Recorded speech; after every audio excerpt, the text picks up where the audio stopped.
Coming up next, Oscar winner Denzel Washington stars in the thriller Ricochet about another brave cop who's under attack.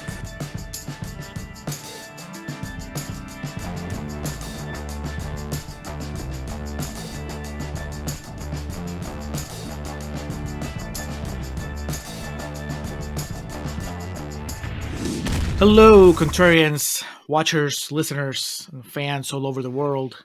Here we are starting 2024 with a movie that caught us by surprise. We didn't see this coming. It was Denzel Washington versus John Lithgow. Sounds like bad fan fiction. It's not. It's a bona fide movie written by the guy that would go on to write and direct Street Fighter. Amongst other things. Yes, but if we're talking about Contrarians history, directed by someone else that we just met. The movie is Ricochet, and it's a demand from friend of the show, friend of ours, patron, Eddie Strait. And this is fresh, even though it's not particularly well known. I think we had a pool of maybe 20 reviews on the Tomatometer. Still fresh. So on the show, we're very negative about it. And then we tell you how we really feel. And if you were listening for a while, you probably can guess how Alex feels about a 90s action movie starring Denzel Washington as the good guy and John Lithgow as the bad guy. That being said, we are on the warm-up. That means that we're just going to give you a few extra Rotten Tomatoes quotes, a little bit of extra trivia, and of course the Josh Gad Minute. We're going to put Josh Gad on Ricochet. So let's start with the quotes. And if you are here trying to find highlights of WWE superstar Ricochet, you have come to the wrong place. Any chance you have to bring that up is welcome. It's the last chance. It's the last time we're talking about Ricochet, so yeah. That is true. We're going to start with Kevin Thomas from Los Angeles Times, who says, Ricochet is genuinely scary, suspenseful, and disturbing in the best sense. Alex, did this scare you? Did you find Ricochet scary? No, I would assume that's a contemporary review, a contemporary of the release, but who knows? I was reading in the trivia section of IMDb, it states, in Australia, for the film's theatrical run, newspaper ads declared that this movie passed the terror test that Cape Fear flunked. So Cape Fear was not scary, but this was. Marty Scorsese's got nothing on Stephen E. D'Souza. I mean, there's aspects of this that are scary to think about, but I just took this more as a crime psychological thriller, not necessarily scary. A fun romp. Oh, yeah. Yeah, I don't see it as scary unless you think that it's plausible, right? Like if you're watching this movie, you're like, oh, this could happen in real life. Somebody could come out and read it. Yeah, that's scary. Yeah, but it's not, because it's not plausible. Because no one gets as dumb as Denzel does at certain parts of this movie. Exactly. Grab the tape. That's what I'm going to say. Yeah. Next, Fred Topple from About.com says, solid thriller. Lithgow is a great villain with real power over the hero. Lots of tension. We're actually going to combine this with Chuck O'Leary from Fantastica Daily, who says, after a potent start, this fizzles with a stupid ending. But John Lithgow's Earl Talbot Blake is one of the most sinister, most vicious, most unforgettable movie villains ever. Ever. Do you have a list of, ranking of movie villains, Alex? I mean, what? Darth Vader. You have the Joker, like Heath Ledger's the Joker. Yeah. Leatherface. No, he's not a villain. Who's an all-time? Oh, he's a victim. Villain? No, he's not a victim, but he's not. That would be like a killer, not like a. I mean, there's Hitler, obviously. No, who's an all-time Disney villain? Cruella de Vil. I mean, she wants to kill 101 puppies. That's awful, dude. So John Lithgow and Ricochet and Cruella de Vil in 101 Dalmatians. Possibly. Who's really, really bad? I'm trying to think of biblically bad in a movie. Who's a really bad guy?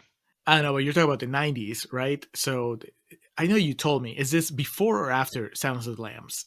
It was the same year. Yeah, okay. But I can't remember the release date because this was 91 also. Hannibal Lecter, that's a really good call. Some people would say Jenny and Forrest Gump. Cape Fear, I mean, Max Cody with De Niro and Cape Fear. That's a fight I would like to see. Yeah. De Niro versus Lithgow in character, not in real life, because that would just be sad. I forget his name in it. What's his, Dennis Hopper in Speed's a pretty bad dude also. Willem Dafoe in Speed 2. Alan Rickman in Die Hard. There Hans you go. Gruber. Yeah. I mean, we could be here all day. I know, like, we're forgetting like the reprehensible, like to the point where it's not even fun. Mr. Blonde. Mr. Blonde in Reservoir Dogs versus John Lithgow in Ricochet. Who's Mr. Blonde? Michael Madsen. Oh yeah. Well, and then like Lithgow would just get up and start acting circles around him. Without an ear. Howard Payne was Dennis Hopper's name in Speed, which is also just a fantastic bad guy name. All right. Well, that's part one of this statement. The other part is that this fizzles with a stupid ending. Does it fizzle at the end, Alex? Or does it achieve everything that it was going for? It ends the way this movie should end. I wouldn't say that it fizzles in any aspect. The only thing that fizzles is, I guess, John Lithgow's confidence once he's surrounded by Ice-T and Odessa. Yep.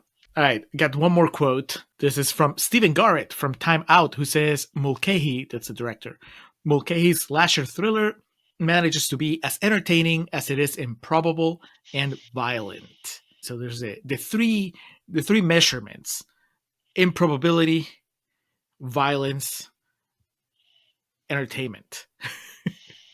Are they all about the same level? Is this movie yes more very high on all of them? Yes. All it's just top marks on every level.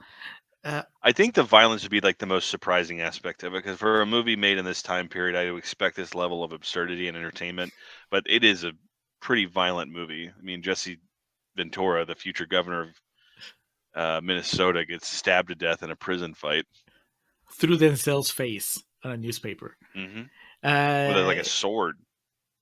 Is the improbability a requirement? I guess that is my question. Does this movie stop being as entertaining if you make it a little more realistic? Yes.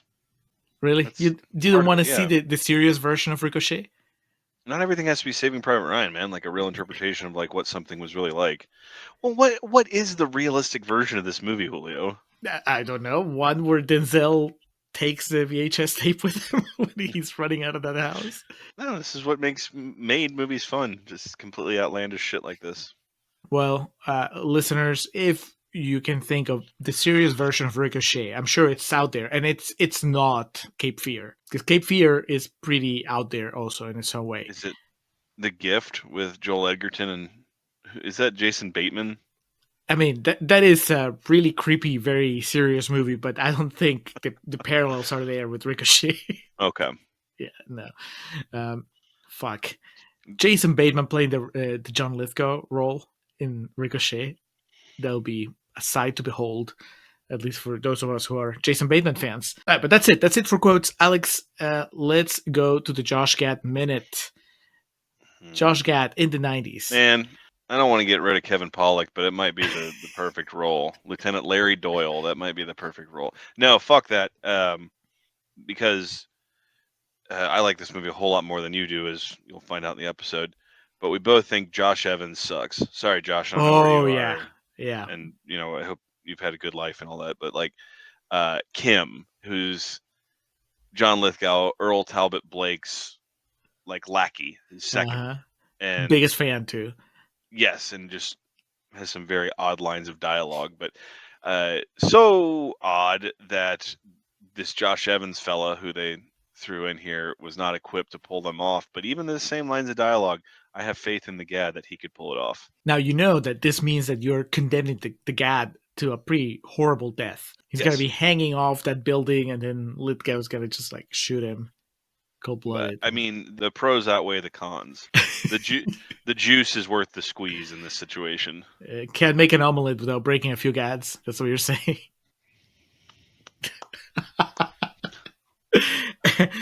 Alternatively, if you want to give Josh Evans another shot and Josh Gad is too busy. He can only pop in for like one day of shooting.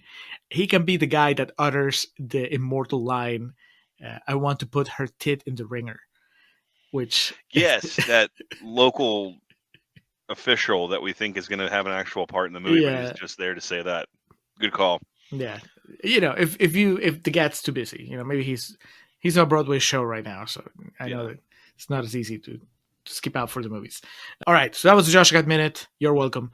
Alex, what trivia do you have from Ricochet?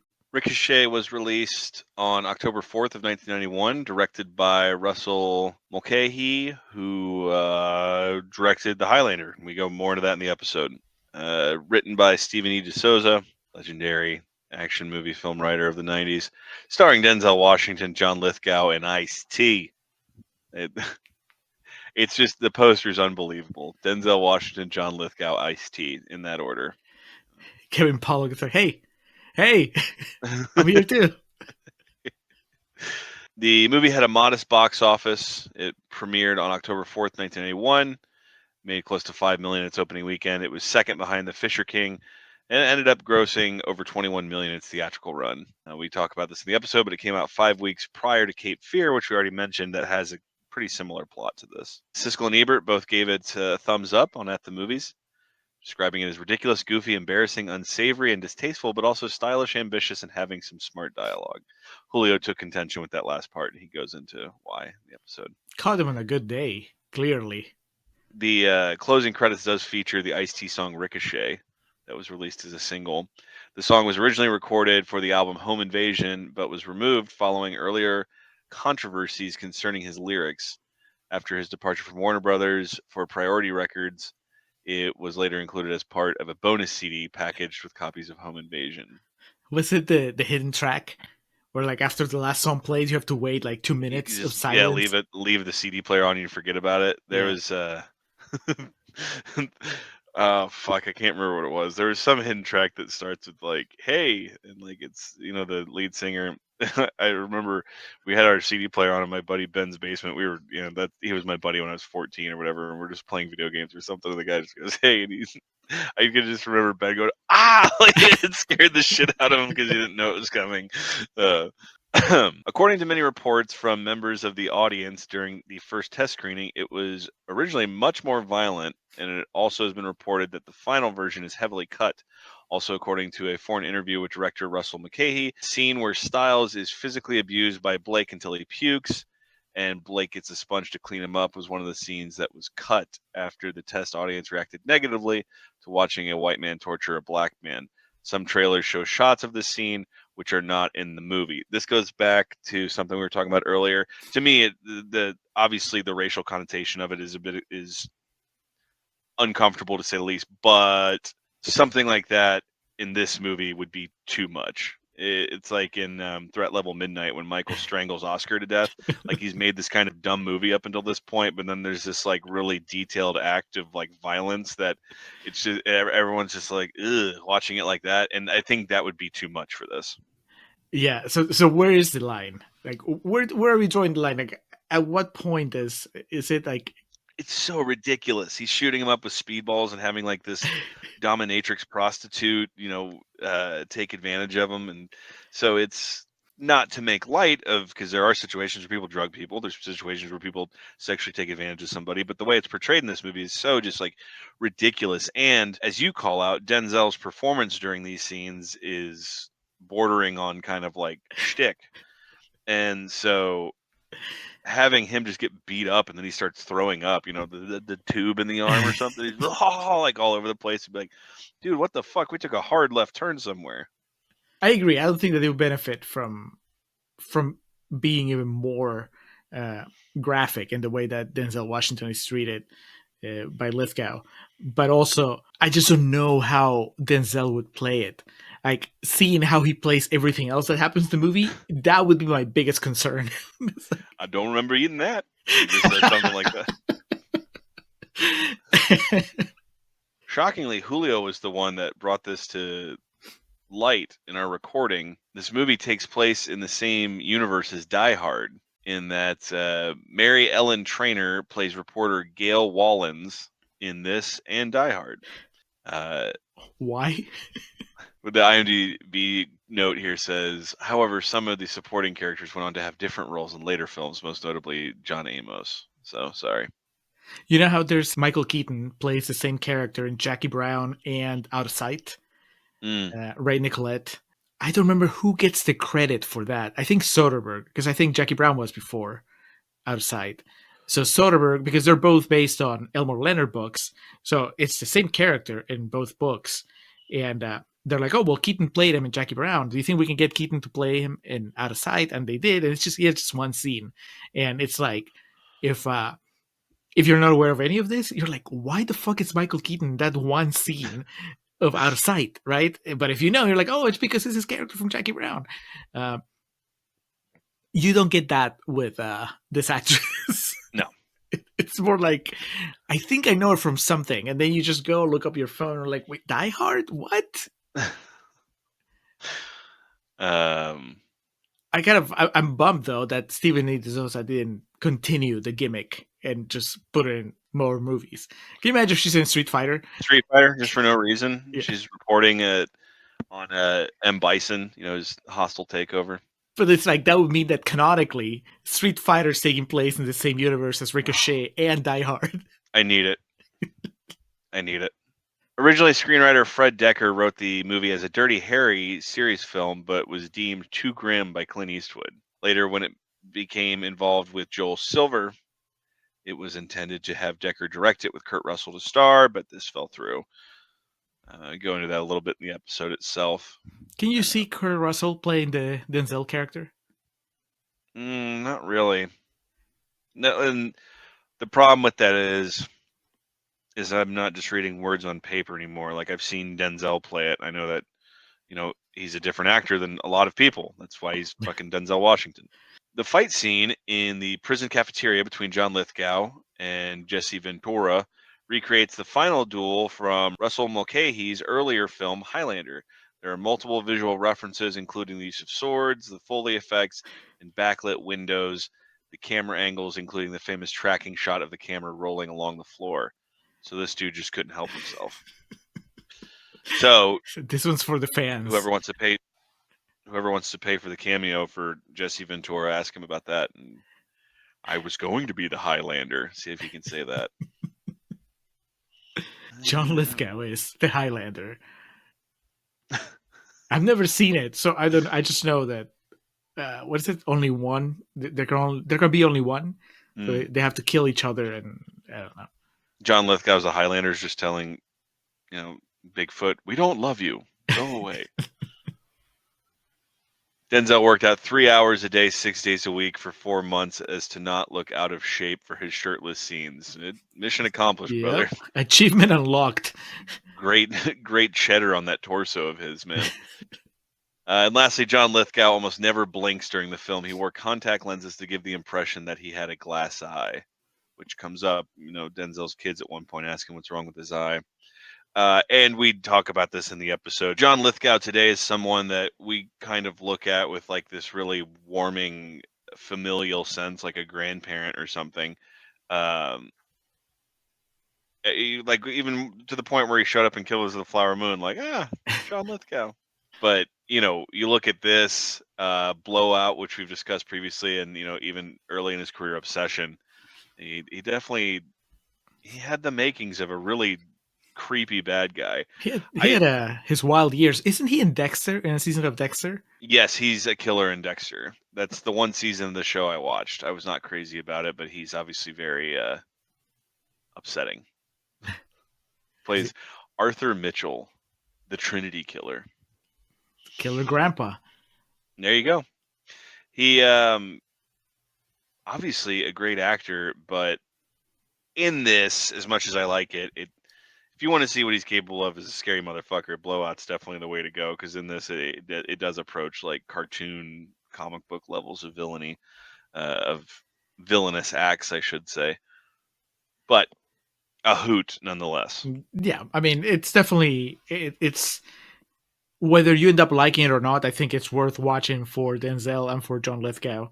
I mean, to a lesser extent, Ice-T and Kevin Pollak as well, but Jesse really, Ventura. the main event is just those two, and you end up coming out of it saying, "Wow, that movie sucked," but the performances are going to stay with you. Like, Don't believe this man.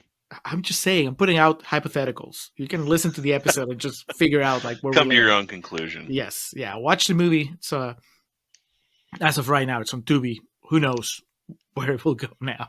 HBO Max as well, or just I'm sorry, Max. Much Max, cleaner. just Max. Yeah. But anyway, check out the movie. Check out the podcast. And coming up next, well, we started the year with a movie that Alex enjoyed, a movie that was right up his alley, and now we're going to continue with a movie that is the complete opposite of that. Nicholas Winding referenced The Neon Demon.